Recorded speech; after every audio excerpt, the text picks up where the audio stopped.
اعوذ باللہ من الشیطان الرجیم بسم اللہ الرحمن الرحیم کل من علیہا فان ویبقى وجہ ربک ذو الجلال والاکرام۔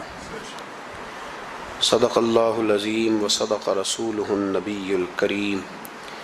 ان اللہ وملائکتہ یصلون علی النبی یا ایہا الذین آمنوا صلوا علیہ وسلموا تسلیما۔ اللہم صلی علی سیدنا و مولانا محمد معدن الجود والکرم وآلہ وصحبہ وبارک وسلم۔ حمد و صلاۃ کے بعد اللہ کریم نے مسلمان کو اس طرف توجہ دلائی ہے کہ اگر اللہ تجھے کوئی بھی کمال عطا کر دے اور تیرا وجود کوئی ہستی بن جائے، کچھ اختیار کر جائے، تو تو نے اس پہ اترانا نہیں ہے، اپنی ہستی پہ نہ اترائے، کوئی کوہ غرور، کوئی تکبر نہیں کرنا۔ تکبر اللہ تبارک و تعالیٰ کی چادر ہے، رب کریم سے بڑا کوئی نہیں، لہٰذا اللہ عاجزی نہیں فرماتا، وہ متکبر ہے۔ اللہ اکبر، اللہ سب سے بڑا، اللہ بہت بڑا ہے، سب سے بڑا اللہ۔ اب کوئی اور بڑا بننے کی کوشش نہ کرے، عاجزی میں رہے۔ اگر اللہ علم کے طور پر کسی کو کوئی ہستی بنا دے تو وہ یہ سمجھے کہ یہ میرے اللہ کا تحفہ ہے، عطیہ ہے، عاجزی میں رہے، انکساری میں رہے۔ اگر اسے عمل کی توفیق مل جائے، رب کریم اسے نماز کا موقع عطا فرما دے، اللہ اسے صوم و صلات کا پابند کر دے، اس کی دعائیں مقبول ہونے لگے، اب وہ اپنے آپ کو ولی کامل نہ سمجھے، بلکہ وہ کہے کہ میں تو رب کا عاجز بندہ ہوں۔ اگر اللہ تعالیٰ کسی کو دولت دے دے اور بے شمار عطا فرما دے، اللہ جسے دیتا ہے بغیر حساب ہی عطا فرماتا ہے، اب وہ بندہ اس پہ ٹھہر نہ جائے کہ دیکھو نا میں بڑا سمجھدار تھا تب مجھے ملی ہے، نہ۔ کچھ لوگ حسب نسب پہ اتراتے پھرتے ہیں، کہتے میں چودھریوں کے خاندان میں ہوں۔ میرا سوال یہ ہے کہ تو پیسے جمع کرا کے چودھریوں کے گھر پیدا ہوا ہے، کیوں الجھا ہوا ہے تو اس چکر میں؟ حسب نسب پہ فخر ہے، علم پہ، عمل پہ، دولت پہ، عہدے پر، اقتدار پر۔ اللہ کو یہ بات پسند نہیں، فرمایا کل من علیہ فان، زمین میں جو کچھ ہے سارا فنا ہو جائے گا۔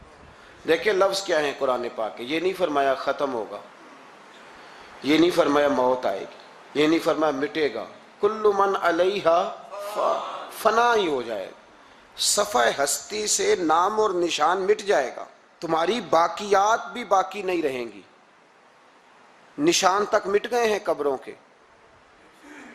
یہ شہر اتنے پرانے نہیں، صدیوں پرانے نہیں، یہ شہر کہ 1000 سال ہو گیا یا 2000 سال ہو گیا، یہاں بھی کسی قبر کو کھودتے ہو تو ہڈیاں نکل آتی، اتنے پرانے قبرستان نہیں، پھر بھی کھودو تو نیچے سے ہڈیاں۔ تو رب فرماتا ہے کل من علیہ فان، جو کچھ زمین میں ہے سارا، تو یا اللہ بچے گا کیا؟ فرمایا وَيَبْقَى وَجْهُ رَبِّكَ، بچے گی تیرے رب کی ذات، ذو الجلال والاکرام، جو بڑی عظمت والا ہے اور بڑی بزرگی والا ہے۔ کچھ اولیاء اللہ بچ کیوں جاتے ہیں؟ اس لیے کہ فَاذْكُرُونِي أَذْكُرْكُمْ، اللہ فرماتے ہیں تم مجھے یاد کرو میں تمہیں یاد کروں گا۔ تو جسے اللہ یاد کرتا ہے، چونکہ اللہ باقی ہے تو جسے وہ باقی یاد کرتا ہے وہ بھی باقی رہ جاتا ہے۔ فنا ہے زندگی میں۔ کچھ لوگ اپنے علم پر بڑا، میں دیکھتا ہوں بیچارہ ایک آدمی دیہات کا رہنے والا تھا، بی اے کر گیا، اب وہ کہتا ہے آپ کو پتہ ہے نا ہمارے علاقے کے سارے لوگ ان پڑھ ہیں، تو میں کہتا ہوں تو سب سے بڑا ان پڑھ ہے جو لوگوں کو جاہل سمجھتا ہے، تو سب سے بڑا بیوقوف ہے۔ نبی کریم علیہ الصلوۃ والسلام نے فرمایا من قالا انا عالم فہو جاہل، جس نے کہا میں عالم ہوں وہی تو جاہل ہے، جس نے کہا میں عالم۔ 2 منٹ لگتے ہیں، علم شلم سارا وہ جا پڑتا ہے، علم پڑھے دا مان نہ کریے، مت آکھی میں پڑھیا او جبار کہار کہاوے، متے روڑ دے میں دودھ کڑیا۔ خبردار، اگر 2 ایڑے ترچھے لفظ آ گئے تو جاہلی کہنے لگ گیا ہے، ان پڑھ ہی کہنے لگ گیا ہے، علم کا بہت بڑا غبار لوگوں کو چڑھ گیا ہے، بہت بڑا. کہتے ہیں جی بڑی ضرورت ہے جی، بڑا دیکھے نا جی یہ بندہ بھی ان پڑھ ہے وہ بھی ان پڑھ ہے. تو میں نے کہا علم اگر تیرے پاس ہوتا تو اخلاقیات والا ہوتا، تو کسی شخص کے پر کوئی کسی قسم کے جاہل ہونے کا فتویٰ نہ دیتا. علم کا غرور، یقین کریں لوگ سلام نہیں سیدھی لیتے، کہتے میں پڑھا لکھا ہوں جی، میں پڑھا لکھا ہوں. ایک صاحب ایک دفعہ مدرسے میں آ گئے تو کہنے لگے کہ فلاں علامہ صاحب کی تعلیم کتنی ہے؟ میں نے کہا آپ کی کتنی ہے؟ کہنے لگے میں نے ایم اے بی ایڈ کیا ہوا ہے. تو میں نے کہا ہمارے چوتھے سال کے درس انظامی کے بچے کے پاس آپ بیٹھیں، پورا نہیں، تیسرے چوتھے سال کا، تو آپ چھوڑیں ایم اے بی ایڈ کیا ہے، آپ اردو ادب پہ بات کریں، ہم عربی انگریزی کی بات ہی نہیں کرتے. عجیب بات ہے یار، پتہ ہی نہیں علم کس چیز کا نام ہے، فقاہت کس کو کہتے ہیں. ڈریں، اگر اللہ تبارک و تعالی علم دیتا ہے تو کئی دفعہ حافظے بڑے بڑے بڑے بڑے لوگ ہوتے ہیں، لیکن ان کا حال یہ ہوتا ہے کہ اپنا نام تک بھول جاتے ہیں، اپنا نام نہیں یاد آتا. بڑھاپے میں لوگ پوچھتے ہیں نام کیا ہے تو کہتے ہیں پتہ نہیں کیا نام ہے. رستے بھولے ہوئے ہیں لوگ، بھولے ہوئے رستے. بہت بڑا سائنسدان اور بہت بڑا علوم و فنون کا ماہر آدمی، لیکن معاذ اللہ ثم معاذ اللہ، اللہ ہمیں معاف فرمائے، پاگل ہو کے مرتے ہیں لوگ، مفقود الخبر ہو جاتے ہیں، حافظے تباہ ہو جاتے. کل من علیہا نہ کوئی اپنے علم پر کسی قسم کا کوئی بھروسہ. امام غزالی کہتے ہیں بنی اسرائیل کا ایک بڑا نیک آدمی تھا. جس طرح 5 نمازیں پڑھنے والا سب سے نیک نہیں ہو جاتا، تو باقی سارے ہی گناہ گار نظر آتے ہیں. سارا دن بحث ہی کرتا رہتا ہے، یہ بھی نہیں پڑھتا نماز، یہ بھی نہیں پڑھتا، وہ بھی نہیں پڑھتا. تو میں کہتا ہوں تو اللہ سے ڈر، اگر اللہ نے توفیق دے دی ہے. تبلیغ کرنا تیری ذمہ داری ہے، تنقید کرنا تیری ذمہ داری نہیں ہے. تو ڈر اللہ تعالیٰ سے. اگر 2 ایڑے ترچھے لفظ مسجد میں جا کے تو اللہ اللہ کے کر لیتا ہے تو اب تو تنقید نہ کر، فلاں بھی نہیں آتا فلانا بھی نہیں آتا، یہ تیری ذمہ داری. تو تبلیغ کر، جا کے اسے کہہ. جو میں بات عرض کر رہا ہوں اس پر غور کریں. یہاں بیٹھ کے بحث کرنے کی اجازت نہیں کہ فلانا بھی بے نمازی ہے فلانا بھی بے نمازی ہے. حکم یہ ہے کہ اس کے گھر جا، دروازے پہ دستک دے کر بھائی آ نماز پڑھنے چلے. جو کام کرنے والا ہے وہ کرتے نہیں، اور جو نہیں کرنے والا اس پہ بحث ہو رہی ہے، فلانا نہیں آتا، بڑی روٹی ہے، بڑا پیسہ ہے، مسجد نہیں. یہ تو ہے ہی نہیں تیرے کرنے والا کام. تو جا کے پیغام دے. بنی اسرائیل کا ایک شخص تھا تو بڑا عبادت گزار تھا، بڑا نیک تھا، بڑا پرہیزگار. ایک گناہگار بیچارہ، اس نے دیکھا کہ وہ درویش صاحب، صوفی صاحب، نمازی صاحب، حاجی صاحب بیٹھے ہوئے، میں بھی پاس جا کے بیٹھتا ہوں، شاید مجھ پہ بھی اللہ کرم نوازی کر دے. میں بھی پاس جا کے، اللہ اکبر، میں کہتا ہوں کیا بات ہے اس گناہگار کی، جو اپنے آپ کو گناہگار تو مانتا ہے نا، کیا بات ہے اس کی. کہنے لگا میں بھی جا کے بیٹھتا ہوں، شاید مالک مجھ پہ فضل فرمائے. اس نیک کے پاس جا کے بیٹھ گیا. جب جا کے بیٹھا نا تو نیک کہنے لگا تو کدھر آ گیا ہے؟ اٹھ چل دوڑ جا، تجھے نہیں پتا تو کہاں آ گیا؟ اتنا ناپاک آدمی صبح شام گناہ کرتا ہے، میرے پاس آ گیا ہے. اللہ کریم نے اس وقت کے نبی کو وحی فرمائی کہ اس ولی کو جا کے کہہ دو میں نے تیرے سارے عمل ضائع کر دیے. تو اپنے آپ کو اتنا اعلیٰ جانتا ہے. کل من علیہا فان. اگر تجھے تھوڑی سی نماز کی توفیق دے دی تو سب کو گناہگار سمجھنے لگا. اور فرمایا گناہگار کو جا کے کہہ دو تو نے اپنے آپ کو گناہگار سمجھ کے میرا ولی سمجھ کے صحبت حاصل کیا، تیرے میں نے سارے ہی معاف کر دیے. یہ جو تکبر ہے نا، تکبر علم کا، فضل کا، تقوی کا، پرہیز، اس کو اتار کے پھینکیں، عاجزی پیدا کریں، انکساری پیدا کریں. ڈریں. لوگ ڈرا کرتے تھے. حضرت عمر کی بڑی شان ہے نا. میرے مصطفیٰ کریم نے فرمایا شیطان وہ گلی بدل جاتا ہے جس گلی میں عمر کو دیکھ لیتا ہے. 950 سال حضرت جبریل شان بیان کریں تو جناب عمر کی عظمت ختم نہیں ہوتی. حضرت فاروق اعظم اور یہودی اور عیسائی کہتے ہیں کہ 6 مہینے عمر اگر اور رہتے تو دنیا میں کوئی کافر نہ چھوڑتے.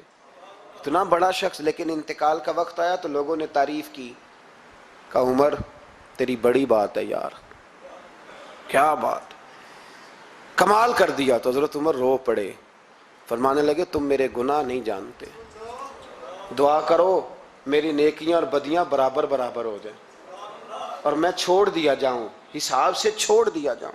مجھے کسی اعلیٰ درجے کی خواہش نہیں کہ میں کسی اعلیٰ مقام پہ رکھا جاؤں گا. بس دعا کرو برابر برابر معافی مل جائے۔ یہ ان لوگوں کا احساس تھا جن کے تقوی کی گواہی خود رسول پاک نے عطا فرمائی ہے، ان لوگوں کا یہ عالم ہے۔ اور تیرا میرا یہ حال ہے۔ ام ربیعہ ایک خاتون تھی، بڑی نیک عورت تھی، بغداد میں رہتی۔ اللہ تبارک و تعالیٰ نے بڑی دولت عطا فرمائی۔ ان کی شادی بھی ایک دولت مند سے ہوئی، ایک دولت مند سے شادی ہوئی۔ فرماتی ہیں کہ میں چھت پہ بیٹھی تھی اپنے شوہر کے ساتھ، وہ دولت مند تو بڑا تھا پر متکبر بھی بڑا تھا۔ دروازے پہ فقیر مانگنے آیا تو میرا خاوند بالکنی سے جھانک کے کہنے لگا اسے کچھ نہ دینا، اس دکاندار ہے، یہ دنیا دار بنے ہوئے ہیں، جان بوجھ کے مانگتے ہیں۔ تو میں نے کہا میں تیری دولت سے نہیں دوں گی، میرے میکے سے جو کچھ آیا اس میں سے دینے کی اجازت دینا۔ اس نے کہا جانا ہی نہیں۔ تو عورت کہتی ہے اس مانگنے والے کا، اس جو دروازے پہ شخص کھڑا تھا، اس کے مانگنے والے کا جو انداز تھا وہ بتاتا تھا کہ کئی دنوں کا بھوکا ہے۔ اس جوان کے چہرے پر عجیب بھوک تھی۔ کہتی میں شوہر سے نظر بچا کے آئی اور میں نے چند دینار اس کی ہتھیلی پہ رکھے، جب رکھ کے میں نے دروازہ بند کیا تو سامنے میرا شوہر کہنے لگا میری بغیر اجازت کے دیتی ہے، جا تجھے 3 طلاقیں۔ کہتی میں عزت مند باپ کی بیٹی طلاق لے کے گھر آ گئی۔ جرم میرا یہ ہے کہ میں نے اللہ کے رستے میں خیرات کی ہے۔ کہتی ہیں میرا والد پریشان کہ غلطی جس کی مرضی ہو، قصور تو بیٹیوں کا ہی ہوتا ہے نا، لڑکے پاک کے پاک رہ جاتے ہیں، منگنی بھی ٹوٹ جائے تو بچی کی جو حالت ہوتی ہے وہ کوئی بتا سکتا ہے؟ تو کہتی ہے میں شدید پریشان، میرے والد اور والدہ بھی پریشان، رشتہ کہاں سے آئے گا؟ 1-2 سال ہم شدید کرب میں رہے، رشتہ آیا تو بڑے امیر آدمی کا، میں طلاق یافتہ تھی پر بندے کوارے کا رشتہ آیا۔ کہتے ہیں جب وہ رشتہ ہو گیا میں پہلے دن اپنے خاوند کے پاس گئی تو مجھے کہنے لگا مجھے جانتی ہو میں کون ہوں؟ میں نے کہا نہیں۔ کہنے لگا میں وہی ہوں جو تیرے دروازے پہ خیرات لینے آیا تھا، تجھے میری وجہ سے طلاق ہوئی تو میں اسی رات جا کے مصلے پہ رویا کہ مولا میری وجہ سے بیچاری کا گھر اجڑ گیا۔ پھر میں نے 18 گھنٹے محنت کی تو میں نے تجھے عزت دینے کے لیے، کہنے لگا اب تجھے بیوی بنا کے نہیں مہرانی بنا کے رکھوں گا، میں تیری نوکری کروں گا، تو میری محسنہ ہے۔ کہتی ہیں 1 سال گزرا، مجھے اللہ نے بیٹا بھی دیا، میں چھت پہ اپنے شوہر کے ساتھ بیٹھی تھی، دروازے پہ مانگنے والا آیا تو میرا شوہر سارے کام خود کرتا تھا، آج جب مانگنے والا آیا تو کہنے لگا جب کوئی مانگنے آیا تو تو نے دینے جانا ہے۔ کہتی ہے میں دروازے پہ مانگنے والے کو دینے گئی تو میری چیخ نکل گئی، میں دھڑام سے گری، میرا شوہر دوڑا آیا، کیا ہوا؟ کہنے لگی پتہ ہے مانگنے کون آیا؟ یہ وہی ہے جو میرا پرانا شوہر تھا۔ بے پرواہی ویک سجن دی جتھے کسے دی پیش نہ جاوے، انہیں تاجاں والے در در رولے، تاجاں والے تخت و تاج والے، تاجاں والے در در رولے تے منگتیاں تخت بٹھاوے، اوے سجنا کسے نو کارا مل دائی، کوئی کعبیوں خالی آوے۔ کہتی ہیں ام ربیعہ کہ وہ شخص میرے دروازے پہ، میں رونے لگی۔ دولت کا تکبر کرتے ہیں لوگ، غریب دروازے پہ کھڑا ہے تو کہتے ہیں تم کماتے نہیں مجھ سے بھیک مانگنے آ جاتے ہو۔ دولت کا تکبر، خبردار اس تکبر میں مبتلا نہ ہونا۔ لوگ تو آپ یقین کریں فتوے لیتے پھرتے ہیں، کہتے ہیں ایسے ہی جناب زکوٰۃ تو اس کی بنتی ہے جو ٹیکس نہ دے، زکوٰۃ تو اس کی بنتی ہے جس کے پاس ملازم نہ ہو۔ تو ایسے مولویوں نے سنو، حضرت موسیٰ کے چچا کا بیٹا تھا قارون، حضرت موسیٰ کی دعا سے دولت ملی، اتنا دولت مند ہو گیا کہ خزانوں کی چابیاں 4 اونٹ اٹھایا کرتے۔ حضرت موسیٰ نے کہا کہ 1000واں حصہ زکوٰۃ فرض ہوئی ہے۔ کتنا حصہ؟ 40واں نہیں، 1000واں حصہ تو زکوٰۃ دے۔ کہنے لگا دیتا ہوں۔ گھر جا کے حساب کیا تو پریشان ہو گئے، اتنے پیسے دینے پڑیں گے؟ پریشان جب آتے ہیں تب نہیں پریشان ہوتے، اتنے آ گئے میرے پاس دینے پڑے تو کہنے لگا ہو اتنے پیسے۔ حضرت موسیٰ نے کہا دے، تو کہنے لگا جناب موسیٰ ویسے مہنگا نہیں بڑا آپ نے رکھا خرچہ؟ آپ فرمانے لگے میرا حکم نہیں، حکم میرے 40واں نہیں تھا، کون سا حصہ تھا؟ بولیے مسلمانوں کا کتنا ہے؟ سارے صحیح دیتے ہیں زکوٰۃ؟ کہتے میں تھوڑی تھوڑی دیتا رہتا ہوں، میں سال میں نے تھوڑی تھوڑی بانٹ دی ہے، کچھ ان کو دیا جو مجھے ووٹ دیں گے، کچھ ان کو دیا جو گاہے گاہے میرے گھر کا کوئی کام کر دیں گے، میں نے بانٹ دی ہے۔ یہ زکوٰۃ دے رہا ہے کہ سیاست کر رہا ہے تو؟ یہ کون سا طریقہ ہے؟ یہ کون سی طبیعت ہے؟ مضمون بھیجا ایک دوست نے، ایک بچی بڑی مشکل سے میٹرک اس نے کیا ہے، تو کوئی امیر آدمی ان کے گھر میں پیسے دے گیا اس رمضان پہ، اس رمضان میں، حیدرآباد کے قریب کسی گاؤں کی رہنے والی، تو بچی اگلے دن جا کے سارا کچھ ان کے گھر دے آئی ہے، سارا کچھ دے آئی ہے۔ کیوں؟ کہ وہ بچی کہتی ہے میں یتیم ہوں، میں 1.5 سال کی تھی اور میرا بھائی ابھی پیدا نہیں ہوا تھا جب میرا والد فوت ہو گیا، تو میرے چچا نے دھکے دے کے نکال دیا، میری ماں نے برتن دھو دھو کے ہمیں پالا، اور میری ماں نے ہمیں پڑھایا، شدید محنت کی۔ تو کہتی ہے کل ایک دنیا دار آیا، اس نے کہا میں نے راشن دینا ہے، زبردستی ہمارے گھر آیا، غریبوں کو دینا ہے۔ کہتی ہے میری ماں نے کبھی ہمارے سامنے دکھ نہیں اپنا کھولا کہ میں بڑی غریب ہوں، میں نے جوانی تمہیں، لیکن کیا عجیب منظر ہے کہ اس نے ایک توڑا دیا راشن کا، تو سویرے جب میری اماں زور کے بعد کام کر کے آئی ہے تو رو رہی تھی۔ میں نے پوچھا اماں کیا ہوا؟ تو کہنے لگی بیٹے 4 اخباروں میں میری تصویر لگی ہے، 4 اخباروں میں۔ مجھے کیا پتا اس کے پاس کتنے موبائل تھے، کتنی تصویریں کھینچتا رہا۔ تو وہاں رکھ کے کہنے لگی چچا ہم نے بڑی راتیں بغیر پنکھے کے گزاری ہیں، کئی دن بغیر روٹی کھائے گزارے، پر ہم نے اپنا پردہ نہیں کھولا، تو ایک آٹے کا تھیلا دے کے ہمارا پردہ کھول گیا۔ 4 اخباروں میں رکھ اپنا سامان، اور سویرے اخبار میں یہ خبر بھی ضرور چھپوا دینا کہ وہ واپس کر گئے، یہ خبر بھی سویرے اخبار میں ضرور چھپوا دینا کہ وہ آٹے کا تھیلا وہ واپس کر گئے، یہ خبر چھپوا دینا۔ پھر وہ بچی اپنی ماں کی عزت کے لیے گئی اور جا کے پریس کلب میں اس نے 4 اخباروں کو کہا کہ میں آٹا واپس کر رہی ہوں، اب تمہاری ذمہ داری ہے کہ تم لوگوں کو بتاؤ کہ وہ تھیلا آٹے کا، شرم نہیں آتی؟ میں اجتماعی شادیوں کی مخالفت کرتا رہتا ہوں، دل کرتا ہے تمہارا کہ تمہاری بیٹی اور تمہارا داماد بٹھایا جائے اسٹیج پہ اور کہا جائے خیرات میں اس کی شادی ہو رہی ہے، اخباروں پہ تصویر آئے، کسی غریب کی بچی کی شادی کر دیا تو بورڈ لگوا دیا 30 اجتماعی شادیاں، وہ تماشا ہے؟ غریبوں کی بیٹیاں تماشا بنانے کے لیے ہیں؟ اگر کسی غریب کی بچی کی خدمت کر دیا تو اس طرح کر جس طرح حسین کے بیٹے امام زین العابدین کیا کرتے۔ امام زین العابدین، امام حسین کے بیٹے، جب دنیا سو جاتی تو سیدہ کا پوتا اپنے کندھے پر اناج کی تھیلی رکھ کے غریبوں کے دروازوں پہ دستک دینے پہنچ جاتا، غریب باہر نکل کے پوچھتے نام کیا ہے؟ کہنے لگے میرا نام نہ پوچھو، میری تو میرا دادا ڈیوٹی لگا گیا، میری تو میرا ابا ڈیوٹی لگا گیا، یہ تمہیں تمہارے حصے کا راشن ہے، اسے قبول کر لو۔ یہ ان لوگوں کا طریقہ تھا۔ یہ کیا انداز ہوا کہ 4 اخباروں میں خبر، عزتیں لوگ اچھالتے پھر۔ اس کو کہا قارون کو زکوٰۃ دے، کہنے لگا کوئی نہیں، بلکہ اس نے الزام لگایا۔ حضرت موسیٰ تقریر کر رہے تھے تو ایک بندہ لے کے آ گیا، اس کے پیچھے ایک عورت ہے، کہنے لگا موسیٰ خطبے بڑے دیتے ہو، پر ایک بی بی کہتی ہے کہ حضرت موسیٰ نے تو میرے ساتھ معاذ اللہ ثم معاذ اللہ، نقل کفر نہ باشد، موسیٰ نے تو میرے ساتھ زیادتی کی ہے۔ حضرت موسیٰ اللہ کے نبی جب عزت دار آدمی سے آ کے سوال پوچھتے ہو تو بیچارہ ٹوٹ جاتا ہے، وہ بیچارہ ٹوٹ جاتا ہے۔ جب لوگ پوچھتے ہیں نا یہ تو کھا گیا فلانی شے، عزت دار جس نے اپنی زندگی بڑی مشکل سے کاٹی ہو پر وقار سے کاٹی ہو، وہ تڑپ اٹھتا ہے۔ حضرت موسیٰ بڑے جلالی تھے، پر جب قارون نے عورت کا الزام لگایا تو رو پڑے، سجدے میں سر رکھ کے کہنے لگے مولا مجھ سے اتنا سخت امتحان نہ لے، میں نے تو سارا کچھ تیرے نام کیا ہوا ہے۔ پھر ممبر پہ بیٹھے، بی بی سے کہنے لگے سچ بتا ماجرا کیا ہے؟ جب جلال سے پوچھا تو عورت تڑپ اٹھی، کہنے لگی اس نے پیسے دیے تھے آپ پہ الزام لگانے۔ حضرت موسیٰ نے دعا کی، کہا یا اللہ تو دیکھ رہا ہے اس نے تیرے نبی کے ساتھ کیا کیا ہے؟ جب وہ غرق ہونے لگا نا زمین میں، زمین پھٹی اندر جانے لگا تو کہنے لگا لگتا ہے میری دولت تم سنبھالو گے۔ تو حضرت موسیٰ نے کہا اس کے خزانے بھی ساتھ ہی رکھو، سارے خزانے سر پہ رکھے اور خزانوں سمیت زمین میں غرق ہو گیا۔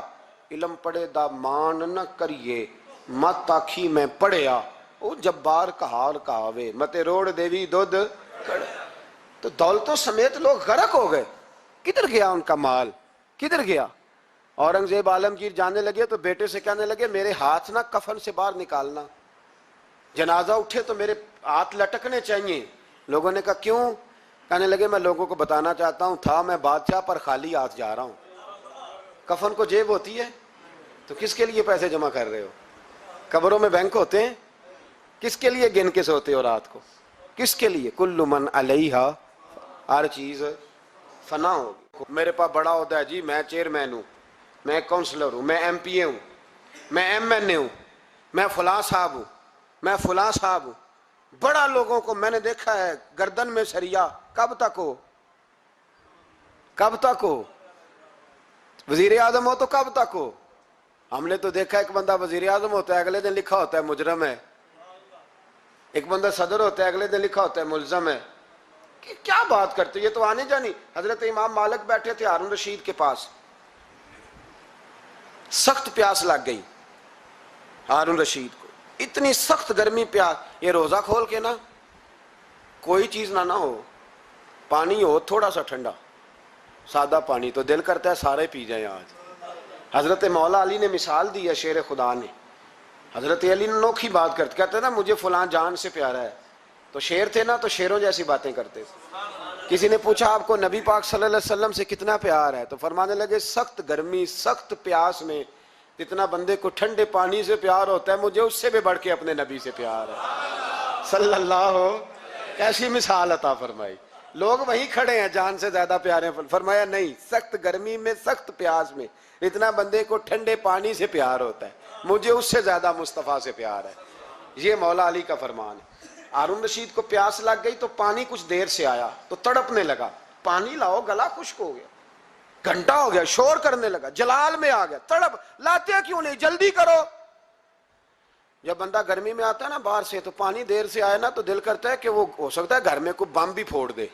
پانی کو دیر سے آیا ہے، پہلے پانی. اس لیے سمجھدار خواتین باہر سے جب کوئی آتا ہے تو پہلے پانی لاتی ہے، پانی لاتی ہے، پانی پی لیں جناب.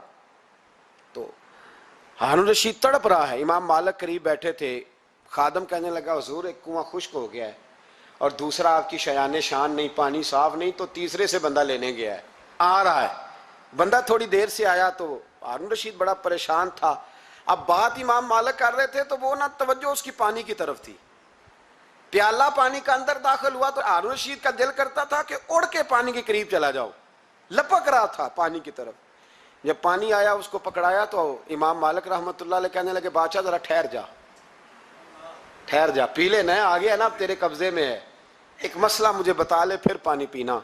ہارون رشید ایک رات پہلے نا بڑی باتیں کر رہا تھا کہ میں حکومت صحیح چلا رہا ہوں، میرے معاملات بڑے اچھے، اپنی حکومت کی تعریفیں ایک رات پہلے ہو رہی. اب جب پانی پینے لگا تو امام مالک اس کو رات والی بات پہ اسے سمجھانا چاہ رہے ہیں. فرمانے لگے بادشاہ رک جا. رک گیا. آپ فرمانے لگے اگر یہ پانی ملتا ہی نہ، پورے ملک میں نہ ملتا، پھر تجھے پتہ چلتا پوری دنیا میں نہیں. ذرا سوچیں آپ، اگر پانی خدا نہ خواستہ اگر پانی ملے ہی نہ، کہا نہ ملتا، پانی کو کوئی اہمیت تو نہیں نا ہم دیتے، نلکا کھلا ہے تو کھلا ہے، اور اگر ملے نہ تو ہماری بنیادی ضرورت ہے پانی، ایک قدم نہ لوگ چل سکے. کہا ہارون رشید اگر ملے ہی نہ اور اگر تجھے لینا پڑے ایک پیالہ پانی کا تو کیا دے کے لے گا؟ کہنے لگا میں اپنی آدھی سلطنت دے دوں گا، آدھی حکومت اور پانی کا پیالہ لے لوں گا. امام صاحب فرمانے لگے چل سمجھ میں آ گیا، پی لے پانی. اس نے پی لیا. تو پیا اس طرح کہ پانی پیالہ منہ سے لگایا تو اتارا تب بھی جب ختم ہو گیا.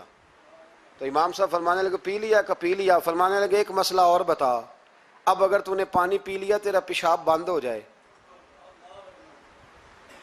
یہ پانی پینے کے بعد پھر پیشاب آنا بھی ضروری ہے، اگر بند ہو جائے تو پھر کیا دے گا؟ تو امام صاحب کی طرف غور سے دیکھنے، فرمانے لگے سوچ کے بتانا. کہنے لگا حضور آدھی سلطنت باقی کی بھی دے دوں گا. تو امام صاحب نے رومال اٹھایا کندھے پہ رکھا، چلنے لگے. کہاں جا رہے ہو؟ فرمانے لگے اس بادشاہ کے پاس کیا بیٹھنا جس کی پوری سلطنت کی قیمت پانی کا ایک پیالہ ہے. ایک پیالہ پانی کا اگر نہ ملے تو آدھی گئی اور پیشاب نہ آئے تو باقی بھی. کہنے لگے تو کس سلطنت کی باتیں کرتا ہے؟ کل من علیہا فان، ہر چیز. اب یقین کریں ہمارے پاس کو بندہ بیٹھ جائے نا تو ہم اسے ہلنے نہ دیں، ہم اسے کہیں تو تجھے پتہ ہی نہیں اصل بادشاہ میں ہی ہوں. میں تو کچھ ایسے لوگوں کی باتیں بھی سنتا ہوں، مجھے لگتا ہے امریکہ میں بھی حکومت یہی بنواتے ہیں. اتنی زبردست گفتگو کرتے ہیں، اتنا اعلیٰ تجزیہ نکالتے ہیں کہ مجھے لگتا ہے سارے ملکوں کے بادشاہ ان سے مشورہ کرتے ہیں. اس قدر زیادہ ہم نے اپنے آپ کو تن کے بڑا کر لیا ہے. کنٹرول میں رہیں، کنٹرول میں. ہلاکو خان نے بڑے لوگ مروائے تھے، بڑے بغداد میں 20 لاکھ آدمی قتل کروایا اس نے. 20,000 نہیں میں نے کہا, ذمہ داری سے حوالہ دو. کتنے لوگ بولیے؟ 16 لاکھ آدمی اس نے تلوار سے مروایا. لوگوں نے نا زیر زمین تہ خانے کھودنے شروع کر دیے. 4 لاکھ آدمی تہ خانوں میں چھپ گیا اور چن چن کے مسلمان مارتا تھا. جب ہلاکو کو کسی نے بتایا نا 4 لاکھ بندے چھپ گئے, اس نے نہروں کے بند توڑوا دیے, دریاؤں کے بند توڑوا دیے, پانی زیر زمین چلا گیا. 4 لاکھ آدمی ڈوب کے مر گیا.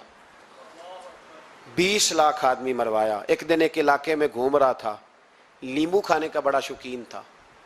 بازار میں گیا تو ایک لیمبو خریدا.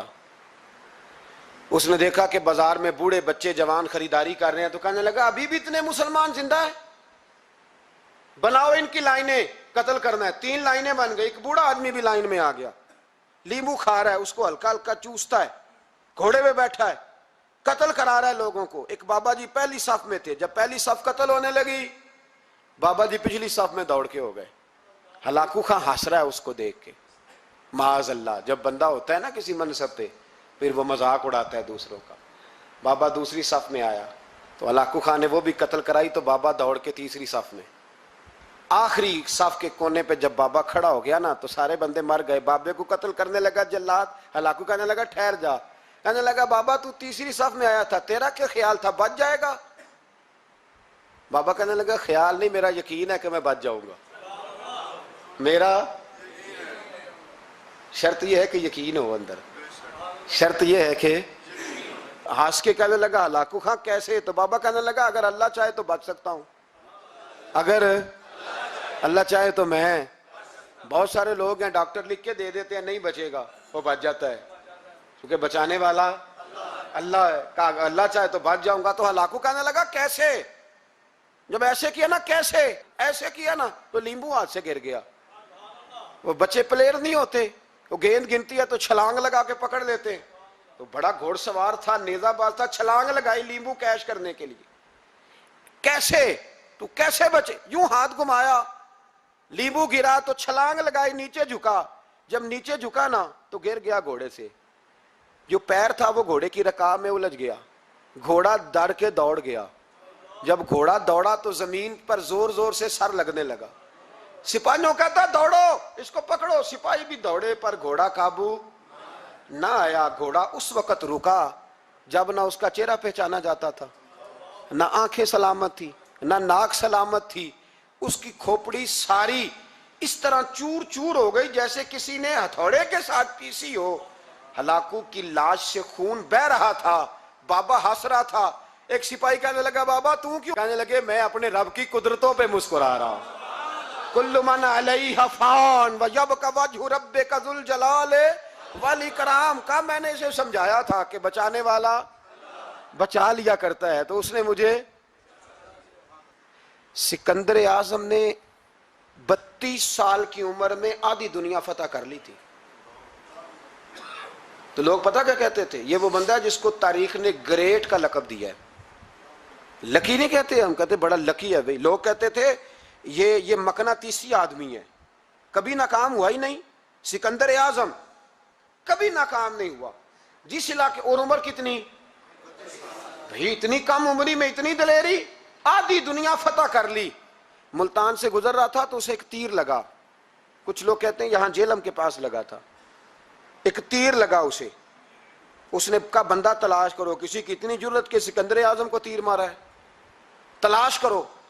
جب ڈھونڈنے لگے تو بندہ نہ ملا. تو سکندر نے حکم دیا کہ جس کی آنکھ چمکتی ہے اسے قتل کر دو. مرد بھی مارے, بچے بھی مارے, بوڑھے بھی مارے. تو لا کے لوگ کہنے لگے انسان کوئی نہیں بچا. کہنے لگا میں نے تمہیں کہا تھا جس کی آنکھ چمکتی ہے قتل کرو. بلیاں بھی قتل کرو, ہو سکتا ہے کسی بلی نے منہ میں رکھ کے پھینکا ہو. کتے بھی مار دو, کبوتر بھی مار دو. ہر چمکتی والی آنکھ اس نے بند کر دی. یونان کے قریب ایک بستی کا رہنے والا سکندر عراق کے شہر بابل میں تھا. ملیریا بخار ہوا. کیا کہتے ہیں ہم, چند ٹکیوں کی مار ہے, دوائی کھا لو ٹھیک ہو جائے گا. ملیریا بخار ہوا. 32 سال, کچھ لوگوں نے کہا نہیں 2 مہینے کم, 33 سال عمر ہو چکی تھی. تو سکندر اعظم زمین پہ بیٹھا ہے, ایڑیاں رگڑ رہا ہے. موت کا جھٹکا لگا, موت کا. ہوئے نامور بے نشاں کیسے کیسے، زمیں کھا گئی نوجوان کیسے کیسے، جگہ جی لگانے کی دنیا نہیں ہے، یہ عبرت کی جا ہے، کوئی تماشا نہیں ہے۔ ایڑیاں رگڑ رہا ہے، 2 ہفتے کا سفر رہ گیا تھا گھر پہنچنے کا، تو سکندر ایک صوبے کا، ایک ملک کا، ایک چھوٹے سے علاقے کا سربراہ نہیں، سکندر آدھی دنیا فتح کرنے والا، پلیٹ میں رکھ کے کسی نے حکومت نہیں دی، خود محنت کر کے فتح کی۔ لیکن سکندر ایڑیاں رگڑتا ہے، زور زور سے زمین پہ مارتا ہے اور کہتا ہے کوئی ہے جو مجھ سے میری ساری سلطنت لے لے اور مجھے صرف 2 ہفتے کی زندگی لے دے، میں پردیس میں نہیں مرنا چاہتا، گھر مرنا چاہتا ہوں، کوئی مجھے 2 ہفتے کی زندگی، 2 ہفتے کی، کوئی 2 ہفتے مٹی دیں تو مٹی رہنا، ایویں کا دی بلے بلے، اج مٹی دے اتے بندے آتے، کل مٹی دے تھلے کا، کوئی مجھے مہلت لے دے۔ لیکن رب کا قانون ہے، جب وقت آ جاتا ہے پھر مہلت۔ میرے بھائی اپنی زندگی نہ عاجزی میں، جھوک کے، سادگی میں، کونے میں، دنیا کے پروٹوکول ختم ہوں گے، اصل پروٹوکول وہ ہے جو اللہ قیامت کے دن عطا فرمائے گا۔ میرے نبی پاک نے فرمایا امیر جو ہوں گے، امیر وہ چونٹیوں کی شکل میں ہوں گے اور غریب اپنے پیروں کے نیچے انہیں مسل کے چلے جائیں گے۔ یہ وہ والے امیر جو تکبر کرتے تھے، ورنہ تو امیر حضرت عثمان غنی بھی ہیں، حضرت عبد الرحمن ابن عوف بھی ہیں، حضرت سلیمان علیہ السلام بھی ہیں۔ جو امیر تکبر کرے، اکڑ جائے، اگر امیر ہو عاجزی اختیار کرے تو پھر تو اللہ اسے جنت بھی عطا فرماتا ہے۔ تو میرے بھائی اپنے آپ کو سمیٹیں، ہم جانے کے لیے،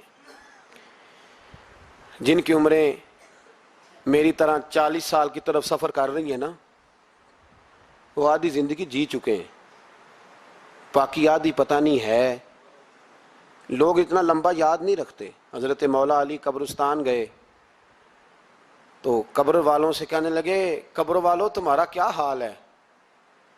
تو ایک مردہ قبر کے اندر سے بول کے کہنے لگا علی کفن پھٹ گیا ہے، ہڈیاں چور چور ہیں، مال تو پتہ نہیں کہاں رہ گیا پر حساب دینا پڑ رہا ہے، آپ بتائیے پیچھے ہمارے گھر والوں کا کیا حال ہے؟ تو حضرت علی فرمانے لگے جہاں تم بیٹھتے تھے وہاں کوئی اور بیٹھنے لگ گیا ہے، تمہاری بیویوں نے نئے نکاح کر لیے، تمہارے دوستوں نے نئے دوست بنا لیے، اب تو لوگ تمہیں یاد بھی نہیں کرتے، اب تو تمہارا ذکر ہی کوئی نہیں کرتا، اب تو ختم ہو گیا، تمہارا تذکرہ بھی کوئی نہیں۔ تذکرہ اسی کا رہے گا جس نے رب کو یاد کیا اور پھر رب نے اس کا چرچا کیا، اس کا تذکرہ رہے۔ اپنے آپ کو ایک موقع پر بھی کبھی متکبر نہ ہونے دے، عاجزی حسن ہے زندگی کا۔ خزانہ آئے تو قارون نہ بنے، محل بنائیں تو شداد نہ بنے۔ اگر اللہ تعالیٰ دولت دے تو کبھی بھی اپنے آپ کو نمرود اور فرعون نہ بننے دے، اقتدار ملے تو کبھی بھی اپنے آپ کو ہلاکو خاں اور چنگیز خاں نہ بناؤ، اور اگر نمازی بنو تو وہ والے نمازی بنو جو نمازی بھی ہوتا ہے۔